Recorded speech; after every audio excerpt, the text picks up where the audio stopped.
Hello everyone, welcome back to my channel. आज की video में हम पढ़ने वाले हैं स्टैट्यूटरी कॉर्पोरेशन के बारे में। तो स्टैट्यूटरी कॉर्पोरेशन बेसिकली है क्या? Is an autonomous corporate body जो किसके द्वारा क्रिएट किया जाता है? स्पेशल एक्ट ऑफ पार्लियामेंट या फिर स्टेट लेजिस्लेचर, उसके विद डिफाइंड पावर के साथ, उनके फंक्शंस के साथ, उनके ड्यूटीज़ की सारी चीज़ें पहले से ही असाइन की जाती है। स्टेट हेल्प क्या करता है? Corporation by subscribing to its capital, जो उसके कैपिटल सोर्सेज उनको सब्सक्राइब करके उनके हेल्प प्रोवाइड करता है। Example reserve bank of India और LIC। अब इसके फीचर्स की अगर हम बात करें तो नंबर 1 ये एक स्टैट्यूटरी कॉर्पोरेट बॉडी है ना, जो अभी थोड़ा टाइम पहले ये कॉर्पोरेट बॉडी है। तो it is an artificial person created by law. ये एक आर्टिफिशियल पर्सन है जो कि लॉ के द्वारा बनाया जाता है। ये एक इंडिपेंडेंट लीगल एंटिटी है, ठीक है। And it is manage by board of director constitute bye the government. तो बोर्ड ऑफ डायरेक्टर के द्वारा चलाया जाता है, जिसको गवर्नमेंट ही असाइन करती है, गवर्नमेंट ही प्रोवाइड कराती है। Corporation has a legal right to enter into contract and can undertake any kind of business under its own name. तो एक जो कॉर्पोरेशन होता है उसके पास ये फुल राइट्स होता है कि वो किसी भी कॉन्ट्रैक्ट के अंदर जो है एंटर करने के साथ साथ अपने मन का, अपने बिजनेस के नाम के साथ बिजनेस को स्टार्ट कर सकते हैं। आंसरेबल टू द लेजिस्लेचर, जो भी चीज़ें होती है वो लेजिस्लेचर को जो है आंसर करना पड़ता है। Corporation is answerable to parliament. कोई भी चीज़ें होती, चाहे वो प्रॉफिट हो, लॉस हो या किसी भी तरीके का स्कैम होता है, तो वो पार्लियामेंट को उन्हें जो है रिपोर्ट करना पड़ता है। और स्टेट असेंबली को हुएवर जो जिसने भी क्रिएट किया है उनको आंसरेबल करना होना होता है। And parliament has no right to interfere, यानी कि इसमें पार्लियामेंट का किसी भी तरीके का इंटरफेरेंस नहीं होता है। यहाँ पे जिसने इसको क्रिएट किया है, चाहे वो पार्लियामेंट ने किया हो, चाहे वो स्टेट असेंबली ने किया हो, जिसने भी क्रिएट किया हो, उनको वो आंसरेबल होता है। It can only discuss policy matters. क्या क्या चीज़ें डिस्कस की जा सकती हैं? पॉलिसी मैटर्स को, या ओवरऑल परफॉर्मेंस कैसा है कॉर्पोरेशन का, उसे डिस्कस किया जा सकता है। तो थर्ड क्या है? इनकी जो स्टाफिंग होती है, ये खुद से स्टाफिंग करते हैं, ओन स्टाफिंग सिस्टम, खुद के द्वारा जो भी निर्धारित रूल्स रेगुलेशन से ये क्रिएट करते हैं उसके थ्रू ही ये स्टाफिंग करते हैं। Employ are not government servant even though government owns and manage a corporation. उसके बावजूद भी गवर्नमेंट के एम्प्लॉयज़ यहाँ पर नहीं होते हैं। Employees of various corporation receive balance और यूनिफॉर्म पे and benefits bye the government, यानी कि जो एम्प्लॉयज़ होते हैं वेरियस कॉर्पोरेशन के, वो बैलेंस और यूनिफॉर्म बेनिफिट्स गवर्नमेंट से पाते तो हैं, पर गवर्नमेंट के पूरे फुल एम्प्लॉयड नहीं होते हैं। They are recruited, remunerated and govern as per the rule laid down by the corporation. जो कॉर्पोरेशन के रूल्स एंड रेगुलेशन के द्वारा ही इनका अपॉइंटमेंट होता है, इनको सैलरी मिलती है, इनको बेनिफिट्स भी मिलते हैं, ठीक है। Fourth one is financial autonomy. तो फाइनेंशियल ऑटोनॉमी यानी कि फाइनेंशियली इंडिपेंडेंस रहते हैं खुद पे ही।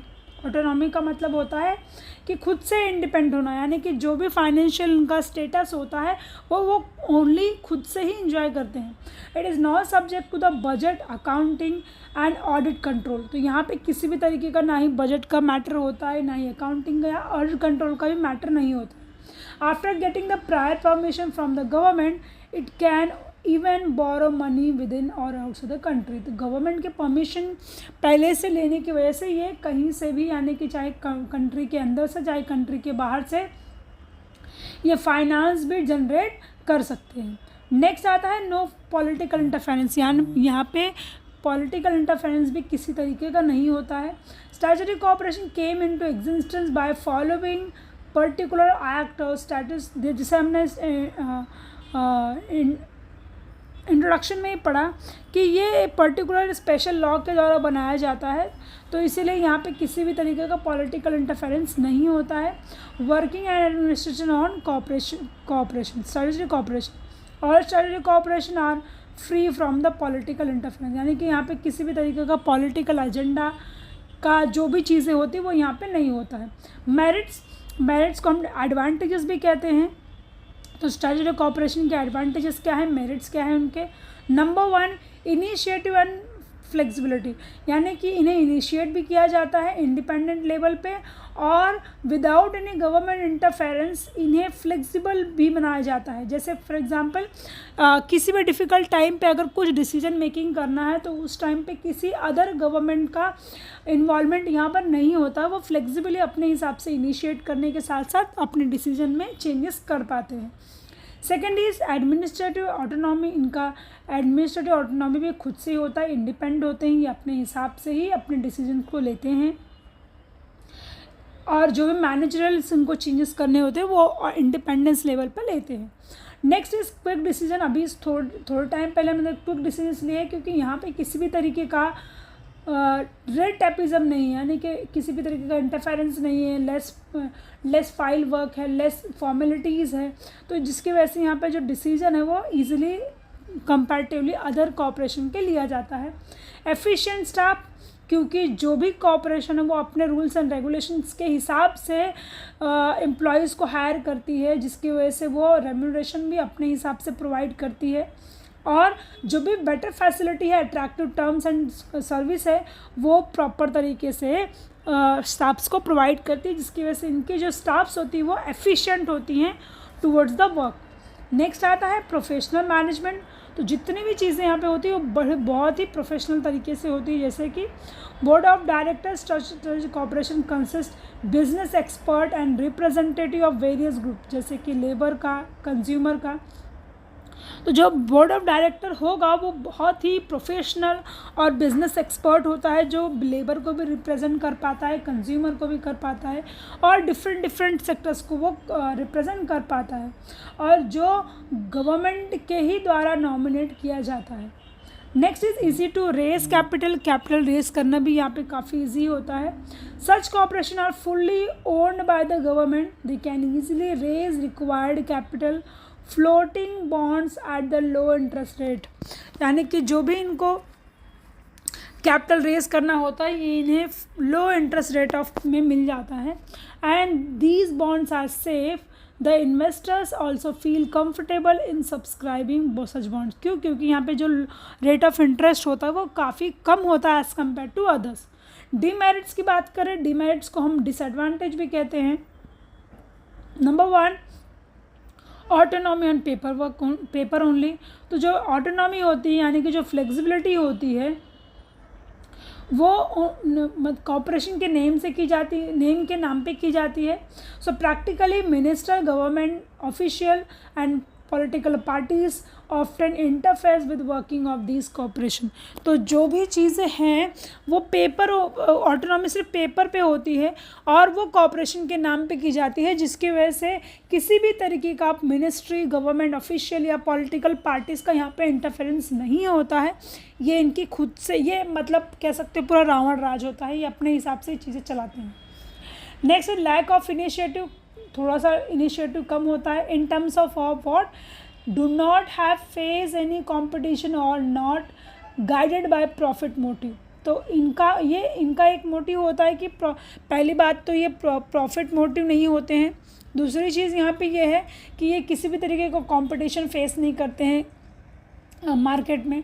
सो employ do not take initiative to increase profit. इसी वजह से एम्प्लॉय जो होते हैं यहाँ के, उनको इंटरेस्ट भी नहीं होता है कि हम अपना प्रॉफिट बढ़ाएं कंपनी का, या ज़्यादा इसे पब्लिकली नोन करें ताकि हमारी कंपनी का गुडविल रेज हो। ऐसा कुछ भी इनिशिएटिव एम्प्लॉयज़ को द्वारा नहीं लिया जाता, क्योंकि ये किसी भी तरीके की कंपटीशन को फेस नहीं करती है और ना ही इनका मोटिव होता है प्रॉफिट को बढ़ाना। The losses of strategic cooperation are made goods by the government. Next is rigid structure. Rigid का सिंपल सा मतलब होता है स्ट्रिक्ट कह सकते हो, या एकदम ही डिफरेंट कह सकते हो, या सड़ेला कह सकते हो सिंपल से लैंग्वेज में। So the object and power of strategic cooperation are defined by the act and these can be amended only by amending statute और act, amending in act of. तो क्यों यहाँ पे होता है रिजिड स्ट्रक्चर? क्योंकि ये बहुत ज़्यादा टाइम कंज्यूमिंग होता है और यहाँ पे कॉम्प्लिकेटेड टास्क भी प्रोवाइड कराए जाते हैं। नेक्स्ट आता है क्लैशेस अमॉन्ग द इंटरेस्ट। अब यहाँ पे क्लैशेस क्यों हो रहे हैं, क्योंकि अभी अब थोड़ा टाइम पहले पढ़ा हमने कि इनका प्रॉफिट मोटिव नहीं होता है। The government appoint the board of director and their work is to manage operate corporation as there are many members it is quite possible to their interest में क्लैश। बहुत ही देखो सिंपल सी बात है, आपके घर में भी अगर 10 लोग हैं तो सबके इंटरेस्ट अलग अलग होते हैं, सबका डेफिनेशन चीज़ों का अलग अलग होता है, तो क्लासेस तो बट ऑब्वियस आते हैं। वैसे भी किसी कॉर्पोरेशन में सारे जो लोग होते हैं उनके इंटरेस्ट अलग अलग होते हैं, जिसकी वजह से क्लासेस आना जो है वो पॉसिबल होता है। So because of this reason it smooth function of the corporation में भी हैम्पर, कभी कभी यहाँ पे प्रॉब्लम्स क्रिएट होती है। And the last one is unfair practice. The governing body of statutory corporation may indulge in unfair practice, sometimes से unfair trade practice या अनफेयर प्रैक्टिसेस में भी इन्वॉल्व हो जाते हैं। And it may charge highly undue price to cover up inefficiency. किसी चीज़ को कवर अप करने के लिए ये लोग हाई प्राइस चार्ज करते हैं, जिसकी वजह से यहाँ पे अनफेयर प्रैक्टिस भी होता है टूवर्ड्स द अदर्स। तो नेक्स्ट जो वीडियो है, नेक्स्ट जो पार्ट होगा वहाँ पे हम पढ़ेंगे गवर्नमेंट कंपनी। आज के लिए हम यहाँ पे एंड करते हैं, मिलते हैं अगले वीडियो में जहाँ पे हम कुछ अगला टॉपिक डिस्कस करेंगे। Thank you so much everyone, do not forget to subscribe my channel.